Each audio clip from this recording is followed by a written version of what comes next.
Hey guys, so today we're going to talk about figurative language in the book we just finished reading, The Watsons Go to Birmingham, 1963. So before we talk about figurative language, what are some of your favorite moments in the book? The wool food, that's a good one. I like that.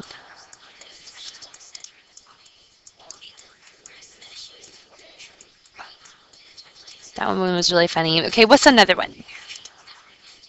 That's good. Five's lips getting stuck.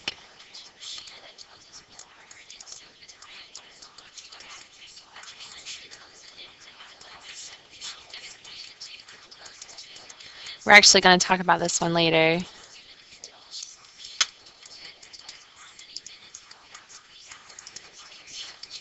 All right, so let's talk about some different examples of figurative language. The first one is personification. So, can someone tell me what personification is? Good job. Personification is giving a non-human object human characteristics. And here's an example from the novel. It's when Kenny said that the smell of bacon dragged him into the kitchen. And this is when they were finally at his grandmother's house in Birmingham, and she had cooked him dinner, and the smell of bacon woke him up, and he said it dragged him into the kitchen.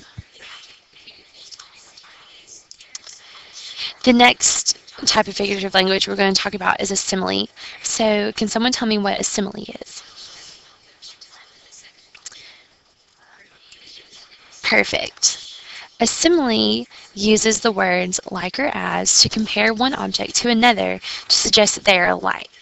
And here is an example from the novel of a simile. It's when Kenny says,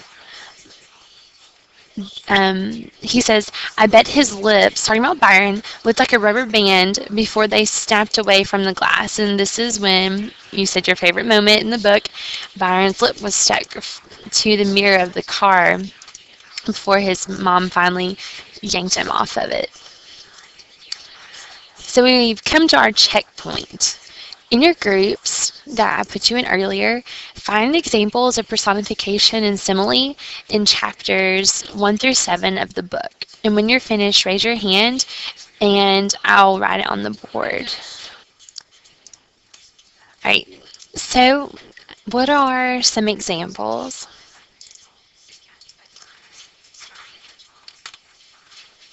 Okay, good. So when Kenny said that Byron jumped out of fell out of the tree like a superhero. So let me write that on.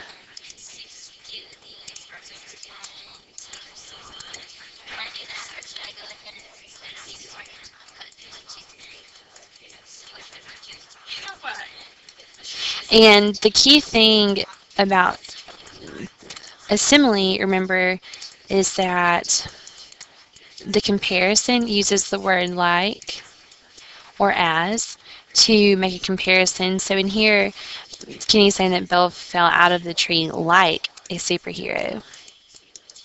So he's not saying that Kenny is actually a superhero, but he was very similar in his action. All right, so let's go on to the next one. What is a cliche?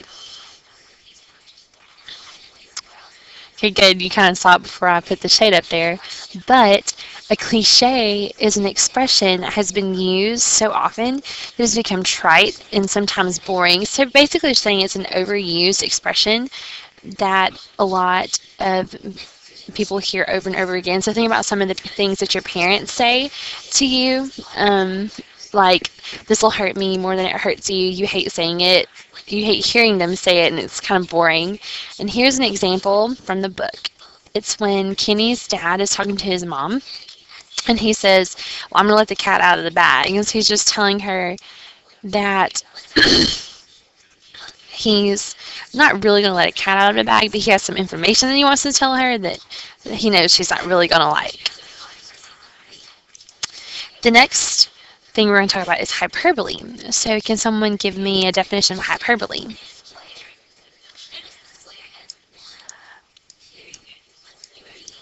right, you're close, but not exactly. A hyperbole is an exaggeration, just like you said, but it's so dramatic that no one would believe the statement is true. So here's an example from the book. It's in the very first chapter. It says, Kenny says it's a zillion degrees below zero outside. So you can see here that it's a zillion degrees below zero, but there's not really a temperature that close, that cold. So not only is it hard to believe, it actually can't happen. All right, we've come to our second checkpoint. So in your groups, find examples of cliche and hyperbole in chapters 8 to 15 of the book. And when you're finished, just like last time, raise your hand and I'll write it on the board. All right, so raise your hand if you found an example. Okay, good.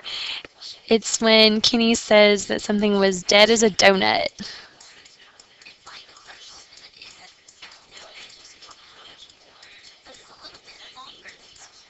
I know my grandmother uses this one all the time, especially when she gets done killing spiders or flies in the kitchen. It's actually kind of funny to hear her say, but it is kind of boring because she uses it all the time. All right, and we can go here.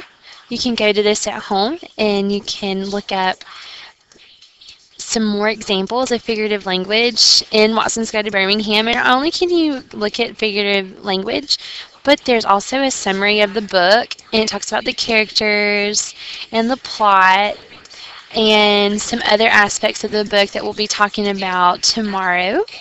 And so go home tonight and review this, and I will see you in the morning.